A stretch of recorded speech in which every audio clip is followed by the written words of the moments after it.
दोस्तों, आज हम एक ऐसी किताब के बारे में बात करेंगे जिसने हजारों लोगों को करोड़पति बना दिया है, और वो भी केवल सोच की शक्ति के माध्यम से। हाँ, हम बात कर रहे हैं थिंक एंड ग्रो रिच की। ये किताब अमीर बनने के उन सिद्धांतों को रेखांकित करती है जिनका उपयोग लाखों लोगों ने केवल सोचकर धनवान बनने के लिए किया है, और अगले आप हो सकते हैं।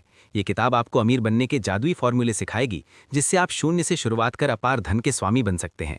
आप न केवल ये जानेंगे कि क्या करना है, बल्कि ये भी समझेंगे कि इसे कैसे करना है। लेखक नेपोलियन हिल को ये किताब लिखने की प्रेरणा एंड्रयू कार्नेगी से मिली, जो एक स्टील फैक्ट्री में मजदूर के रूप में शुरू हुए थे और इन्हीं सिद्धांतों का उपयोग करके दुनिया की सबसे बड़ी स्टील कंपनी के मालिक बने और दुनिया के सबसे अमीर लोगों में से एक बन गए। और अब वही सिद्धांत आपके साथ साझा किए जा रहे हैं। यदि आप भी अपनी सोच की शक्ति का उपयोग करके अपार धन कमाना चाहते हैं तो इस वीडियो को पूरा देखें और एक भी बिंदु ना चूकें। यदि आप चैनल पर नए हैं तो सब्सक्राइब करें। अध्याय 1, विचार ही वस्तुएं हैं। Thoughts are things. कोई व्यक्ति केवल सोचकर अमीर कैसे बन सकता है? आइए इसे इस उदाहरण से समझते हैं। एडविन बर्न्स नाम का एक लड़का था। उसने गुप्त रूप से सपना देखा था कि एक दिन वो महान वैज्ञानिक थॉमस एडिसन का बिजनेस पार्टनर बनेगा। एक दिन वो एडिसन की प्रयोगशाला में पहुंचा और घोषणा की कि वो महान आविष्कारक का बिजनेस पार्टनर बनने आया है। उसका स्वरूप बहुत गरीब था। बर्न्स ने अपनी पहली मुलाकात में उसे पार्टनर के रूप में स्वीकार नहीं किया, लेकिन उसे एडिसन के कार्यालय में बहुत कम वेतन पर छोटे मोटे काम करने का अवसर मिल गया। बर्न्स ने एडिसन का बिजनेस पार्टनर बनने का सपना संजोया था और धीरे धीरे उसका ये सपना एक जुनून में बदल गया। एडिसन ने एक नया उपकरण बनाया था जिसे उस समय एडिसन डिक्टेटिंग मशीन के नाम से जाना जाता था। उनके सेल्समैन उस मशीन को लेकर उत्साहित नहीं थे। उन्हें विश्वास नहीं था कि इसे आसानी से बेचा जा सकता है। बर्न्स ने अपना अवसर देख लिया। ये अवसर चुपचाप उसके जीवन में आया था, एक अजीब दिखने वाली मशीन के अंदर छिपा हुआ अवसर, जिसमें बर्न्स और उसके आविष्कारक को छोड़कर किसी की रुचि नहीं थी। बर्न्स जानता था कि वो एडिसन डिक्टेटिंग मशीन को बेच सकता है। उसने इसे एडिसन को सुझाया और तुरंत उसे अपना अवसर मिल गया। उसने मशीन को बेचा और इतनी सफलतापूर्वक बेचा कि एडिसन ने उसे राष्ट्रव्यापी स्तर पर वितरित और विपणन करने के लिए एक अनुबंध दिया और उसे अपने व्यवसाय में प्रतिशत पार्टनर भी बना दिया। इस बिजनेस पार्टनरशिप ने बर्न्स को बहुत सारा पैसा कमा कर दिया, लेकिन उसने इससे भी बड़ी उपलब्धि हासिल की। उसने साबित कर दिया कि एक व्यक्ति केवल सोचकर अमीर बन सकता है। बर्न्स ने महान एडिसन के साथ पार्टनरशिप करने के विचार पर गहराई से विचार किया। उसने उस विचार को संजोया, उसने इसे अपना सपना बनाया और ये उसका जुनून बन गया। और जब कोई विचार जुनून में बदल जाता है तो उसे वास्तविकता बनने से कोई नहीं रोक सकता। जो कुछ भी मानव मन सोच सकता है और विश्वास कर सकता है, उसे वो हासिल भी कर सकता है। असफलता का कारण। सोने से 3 फीट दूर, 3 फीट अवे फ्रॉम गोल्ड। असफलता का एक सामान्य कारण यह है कि लोग अस्थायी असफलताओं के बाद हार मान लेते हैं। हर कोई किसी ना किसी मोड़ पर यह गलती करता है। आर.यू. डार्बी नाम का एक व्यक्ति था। उसके चाचा स्वर्ण दौड़ के चरण पर सोने की खोज में शामिल हुए। वे खोदने और अमीर बनने के लिए पश्चिम की ओर चल पड़े। उन्होंने एक फावड़ा लिया और जमीन के एक टुकड़े को खोदना शुरू किया। हफ्तों की कड़ी मेहनत के बाद उन्होंने चमकता हुआ सोना देखा, लेकिन इसे सतह पर लाने के लिए मशीनरी की आवश्यकता थी। उन्होंने चुपचाप खदान को ढका और विलियम्सबर्ग, मैरीलैंड वापस लौट आए। उन्होंने अपने रिश्तेदारों और कुछ दोस्तों को सोने की खुदाई में अपनी सफलता के बारे में बताया। साथ मिलकर उन्होंने मशीनरी खरीदने के लिए आवश्यक धनराशि जुटाई। चाचा और डार्बी खदान पर काम शुरू करने के लिए वापस लौटे। अयस्क की पहली खेप स्मेल्टर को भेजी गई। वहां ये पता चला कि उनकी खदान कोलोराडो, यूएसए में सबसे अच्छी थी। अयस्क की कुछ और खेपें उनके सभी कर्ज चुका देती। फिर भारी मुनाफा आता। खुदाई की मशीनें नीचे जा रही थीं। डार्बी और चाचा की उम्मीदें आसमान छू रही थीं। तभी अचानक कुछ हुआ। सोने की चमक गायब हो गई। वे इसे फिर से देखने की उम्मीद में खोदते रहे, लेकिन उनके प्रयास व्यर्थ गए। अंत में उन्होंने मैदान छोड़ने का फैसला किया। उन्होंने मशीनों को एक कबाड़ी को कौड़ियों के दाम बेच दिया और ट्रेन से घर लौट आए। कबाड़ी ने खदान का निरीक्षण करने के लिए एक खनन इंजीनियर को बुलाया।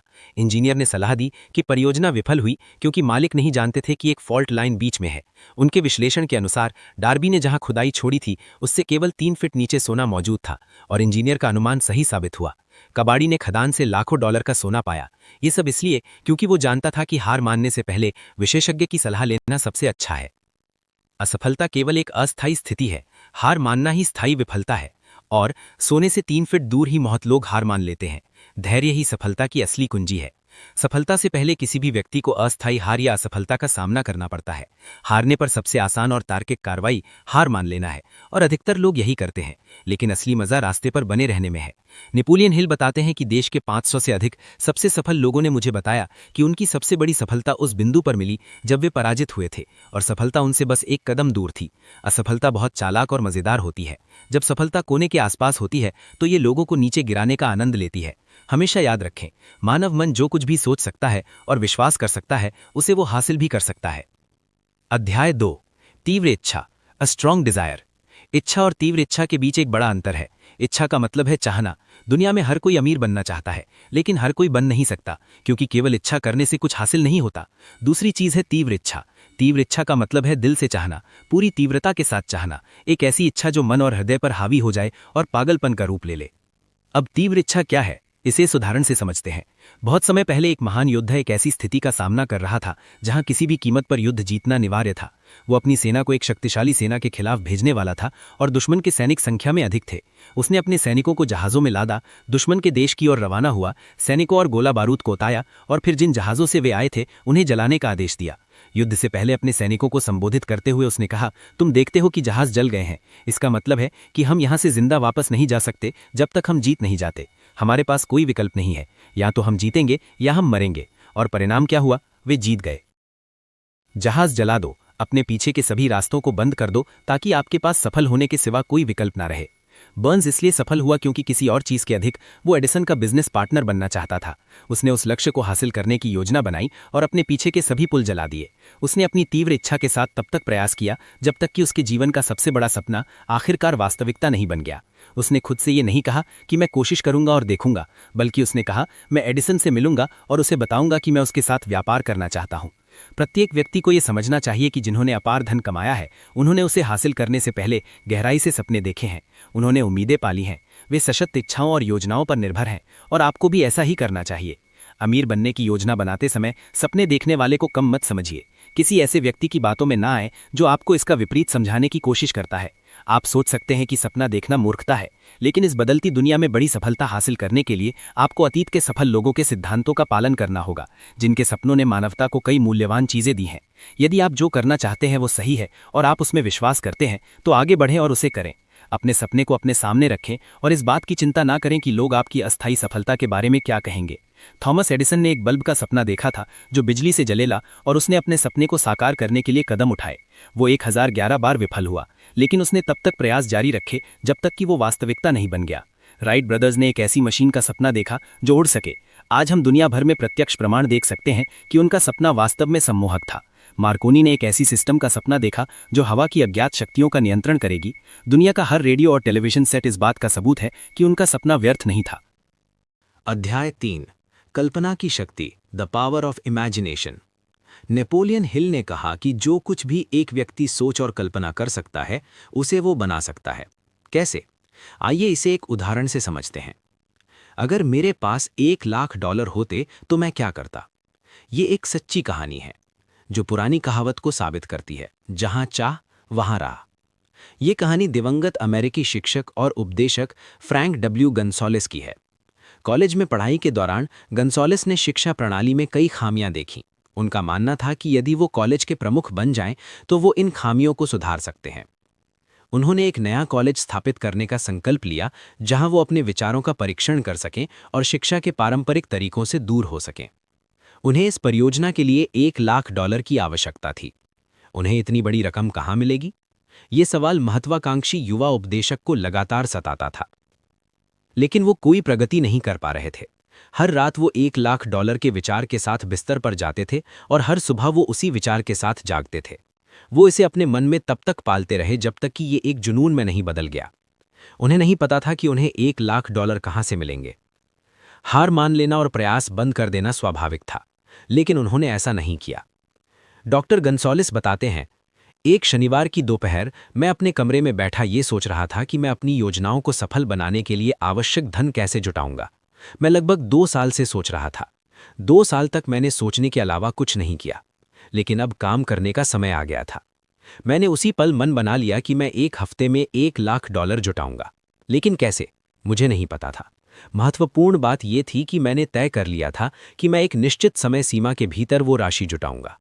और मैं आपको बता दूं, जिस पल मैंने ये निश्चित निर्णय लिया, मुझे एक अजीब सुकून देने वाली राहत महसूस हुई। ऐसा लगा जैसे मेरे अंदर कोई कह रहा हो, तुमने ये फैसला बहुत पहले क्यों नहीं लिया? घटनाएं तेजी से आगे बढ़ीं। मैंने अखबार को फोन किया और घोषणा की कि मैं अगली सुबह एक भाषण दूंगा जिसका शीर्षक होगा, अगर मेरे पास $1 मिलियन होते तो मैं क्या करता। मैंने तुरंत भाषण तैयार करने का काम शुरू कर दिया। मैंने अर्धरात्रि से पहले भाषण लिखना समाप्त कर लिया। अगली सुबह मैंने व्याख्यान पढ़ा। मैं इतना उत्साहित था कि मैं अपने नोट्स साथ ले जाना भूल गया और मुझे तब तक इसका एहसास नहीं हुआ जब तक मैं मंच पर खड़ा नहीं हुआ। नोट्स के बजाय मेरे अवचेतन मन ने मुझे वो सब कुछ प्रदान किया जिसकी मुझे आवश्यकता थी। जब मैंने अपना भाषण समाप्त किया और नीचे बैठा तो मेरे पीछे तीसरी पंक्ति से एक व्यक्ति धीरे से अपनी कुर्सी से उठा और मेरी ओर चला। वो मंच पर आया, अपना हाथ बढ़ाया और कहा, मुझे आपका भाषण पसंद आया। मेरा विश्वास है कि आप वास्तव में वो कर सकते हैं जो आपने कहा है, बशर्ते आपके पास ये साबित करने के लिए $1,00,000 हों। यदि आप कल सुबह मेरे कार्यालय आएं तो मैं आपको $1,00,000 दे सकता हूं। मेरा नाम फिलिप डी आर्मर है। युवा गंसोलिस आर्मर के कार्यालय गए और उन्हें $1,00,000 मिले। उस पैसे से उन्होंने आर्मर इंस्टीट्यूट ऑफ टेक्नोलॉजी की स्थापना की, जिसे अब इलिनॉय इंस्टीट्यूट ऑफ टेक्नोलॉजी के नाम से जाना जाता है। अतः दोस्तों, ये सच्ची कहानी एक बार फिर साबित करती है कि एक व्यक्ति केवल सोचकर अमीर बन सकता है, क्योंकि ये $1,00,000 एक विचार के परिणाम स्वरूप उनके पास आया। इस विचार के पीछे वो इच्छा थी जिसे युवा गंसोलिस लगभग 2 वर्षों से अपने मन में संजोए हुए थे। अध्याय 6, विश्वास। विश्वास का अर्थ है अपनी इच्छाओं की पूर्ति में विश्वास करना और ये मानना कि आपको वो मिलेगा जो आप चाहते हैं। आपको विश्वास करना होगा कि आप जो चाहते हैं उसे प्राप्त कर सकते हैं। अब सवाल उठता है, विश्वास इतना महत्वपूर्ण क्यों है? उत्तर ये है कि सबसे शक्तिशाली सकारात्मक भावनाएं विश्वास, प्रेम और सेक्स हैं। जब विश्वास, प्रेम और सेक्स की भावनाएं किसी विचार के साथ मिलती हैं तो वे इसे अत्यधिक शक्तिशाली बना देती हैं। जब ये तीनों मिलते हैं तो वे तुरंत किसी भी विचार को हमारे अवचेतन मन तक पहुंचा देते हैं। जब कोई विचार अवचेतन मन तक पहुंचता है तो वो साकार होने लगता है। और यही कारण है कि जब हम किसी विचार को साकार करना चाहते हैं तो हमें उस पर विश्वास करना चाहिए। विश्वास कैसे विकसित किया जा सकता है? इसका उत्तर ये है, केवल अपने अवचेतन मन को बार बार सकारात्मक निर्देश देकर, ऑटो सजेशन के माध्यम से। ये एक ज्ञात तथ्य है कि एक व्यक्ति खुद को जो कुछ भी बार बार दोहराता है वो अंततः उस पर विश्वास करने लगता है, चाहे वो सच हो या झूठ। याद रखें, जिंदगी की लड़ाई में हमेशा सबसे मजबूत या सबसे तेज नहीं जीतता, बल्कि वो जीतता है जो मानता है कि वो जीत सकता है। दोस्तों, ये किताब इतनी अद्भुत है कि इसे केवल एक बार पढ़ने से कुछ नहीं होगा। ये बार बार पढ़े जाने के योग्य है, ताकि इसकी सामग्री हमारे दिलों और दिमागों में गहराई तक पहुंच सके, जिससे हम अमीर बनने के लिए सोचने की शक्ति को अधिकतम कर सकें और अपने जीवन को नई ऊंचाइयों पर ले जा सकें। आपके विचार ही आपका भाग्य है। आप जैसा सोचते हैं वैसे ही बन जाते हैं। दोस्तों, मुझे उम्मीद है कि आपको ये वीडियो पसंद आया होगा। हमें कमेंट सेक्शन में बताएं कि आपको ये कैसा लगा। यदि आपको इस वीडियो से कुछ मूल्य मिला है तो कृपया इसे लाइक करें और यदि आप चैनल पर नए हैं तो सब्सक्राइब जरूर करें।